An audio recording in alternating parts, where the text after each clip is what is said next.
All right, Raider Nation, let's dive deep into this developing situation surrounding Christian Wilkins.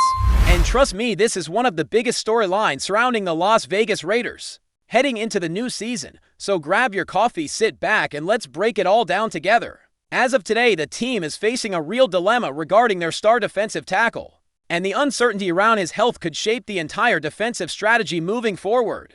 So here's the deal: Christian Wilkins, the big man anchoring the Raiders' defensive line, had foot surgery back on October 8th of 2024 to address a Jones fracture.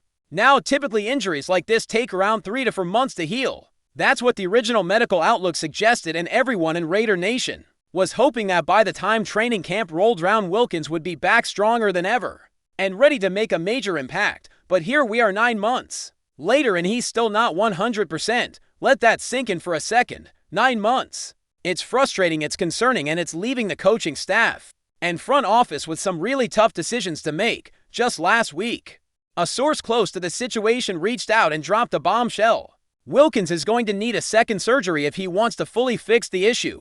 The Raiders' medical team is strongly recommending that he goes under the knife again, which, let's be clear, would shut him down for the entire season. That's right, Raider Nation.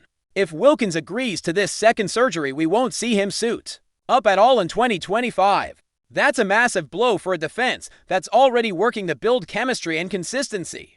But here's where things get even more complicated. Wilkins doesn't want to sit out. The guy is a competitor. He's determined to push through the pain, tape it up, and be out there on Sundays. I mean, you have to respect that level of toughness and dedication to the team. But at the same time, you also have to wonder how effective he can truly be while playing hurt. And that's the heart of the dilemma facing Pete Carroll and John Spike. Do they roll the dice and hope Wilkins can gut it out for the season? Or do they start preparing now for life without him on the field? So let's talk about the options. When you lose a player of Wilkins' caliber, or even if you just know you're not going to have him at 100%, there's no single guy out there who's going to fill that void perfectly. Replacing a player like him isn't like picking up a random free agent off the street and expecting similar production. It's going to have to be a team effort, a combination of players stepping up across the defensive line. Realistically, I think the most likely scenario isn't some blockbuster trade or splashy free agent signing. If you ask me, I think the Raiders are going to look internally first. They're going to evaluate the guys already on the roster and figure out how to make the best of what they've got.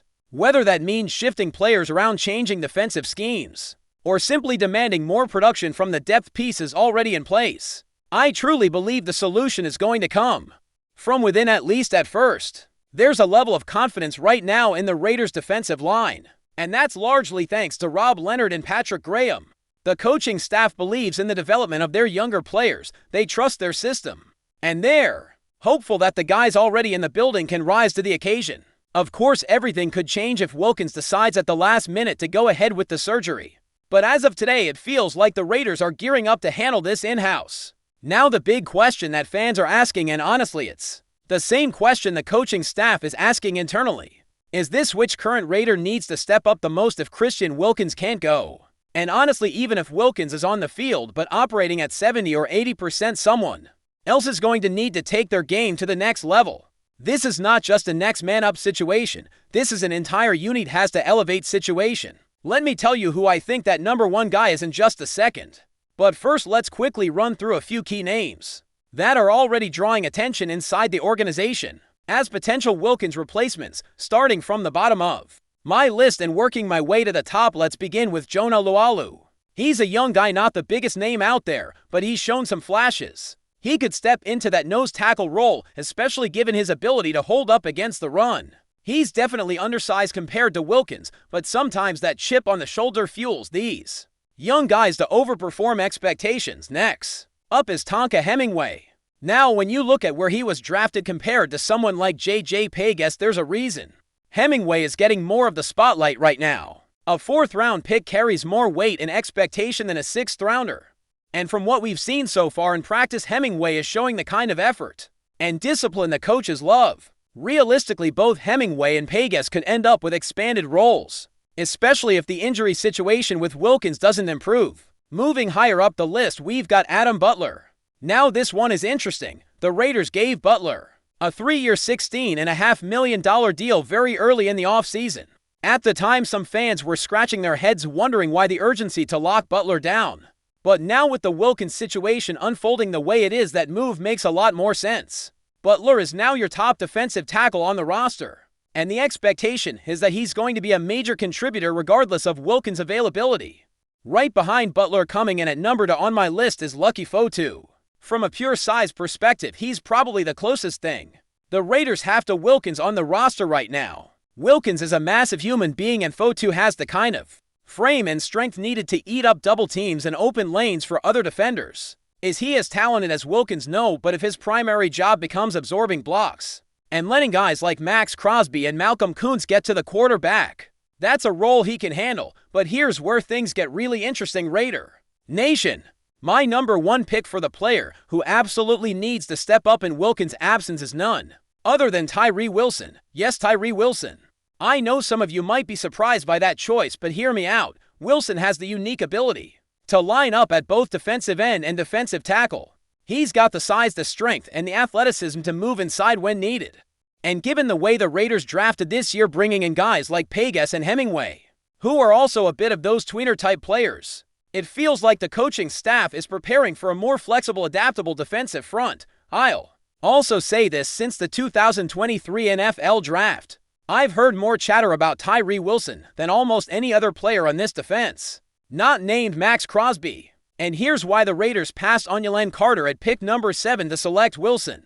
And now with the way Carter has been performing for the Philadelphia Eagles, helping them win a Super Bowl and establishing himself as one of the most dominant young defensive linemen in the league, there's a growing narrative that the Raiders made a mistake. Fair or not, Wilson is going to carry that comparison with him until he proves otherwise. This is a contract year for Tyrie Wilson. The time for development is over. The excuses about injuries and learning curves are done. If there's ever been a season for Wilson to prove that he belongs, it's now. And what better motivation than knowing that the team desperately needs someone to step up on the defensive line? I'll go as far as to say this: out of every player on the Raiders' defensive front, Wilson is the guy with the most to prove and the one with the biggest opportunity to make a statement. Whether Wilkins plays or not, whether he's healthy or not, Tyrie Wilson has to take that next step. The coaching staff is going to lean on him heavily, and Raider Nation is watching closely. Now, I'm not saying that other players don't matter here. In fact, I'd argue that every single player on the defensive line, and really the entire defense, needs to step up their game. From the linebackers to the secondary, this is going to be a group effort. Max Crosby obviously will continue to be the heart and soul of the defense. Malcolm Koonce and Zach Harrison are going to be crucial. Even rookies like Pegas and Hemingway will get their chances. Everyone is going to have a role to play in compensating for what Wilkins brings to the table. And look, I know this is a lot to digest, but this is where things stand right now. The Raiders are in a bit of a holding pattern, waiting to see what Wilkins ultimately decides regarding that second surgery. But whether he plays through the pain or opts for surgery, the team needs to be ready to adjust on the fly. This is where roster depth matters. This is where coaching creativity comes into play. And this is where we find out which players are ready to step up and embrace the challenge. Coming up next, we're going to dive into the free agent market and take a look at some veteran players who could be realistic targets for the Raiders if they decide to bring in outside help. Stay tuned. Before we continue, don't forget to subscribe to our channel and give this video a like. Your support helps us keep bringing you the latest updates on our Las Vegas Raiders.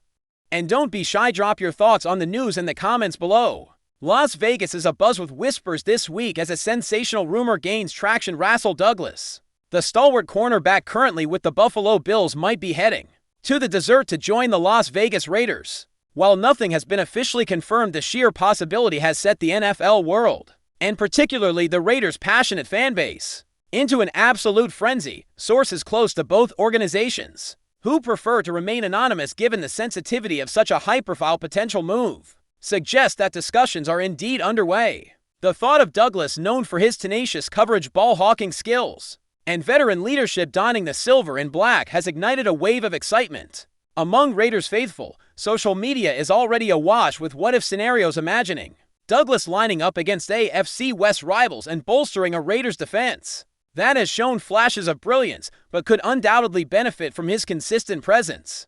For the Bills, a potential departure of Douglas would be a significant blow, leaving a void in their secondary that would be difficult to fill. However, the NFL is a business and teams are constantly evaluating their rosters and cap situations. Could this be a strategic move for Buffalo, perhaps freeing up resources for another key acquisition? Or is it simply a case of a player seeking a new challenge and a fresh start in a different system? The Raiders, under their current regime, have been clear about their intentions to build a competitive roster capable of making a deep playoff run. Adding a player of Douglas's caliber would undoubtedly signal their commitment to that goal, instantly elevating their defensive backfield and providing a much-needed veteran presence. As the days turn into weeks, the rumor mill will continue to churn. Will this sensational possibility become a reality? The mere suggestion has already sent shockwaves through the league, leaving fans on the edge of their seats, eagerly awaiting an official announcement that could dramatically alter the landscape of the upcoming NFL season. That's it for this update. If you enjoyed the video and want to stay updated with exclusive news about our Las Vegas Raiders, be sure to subscribe to our channel and hit that like button. We can't wait to hear your thoughts in the comments. See you in the next video.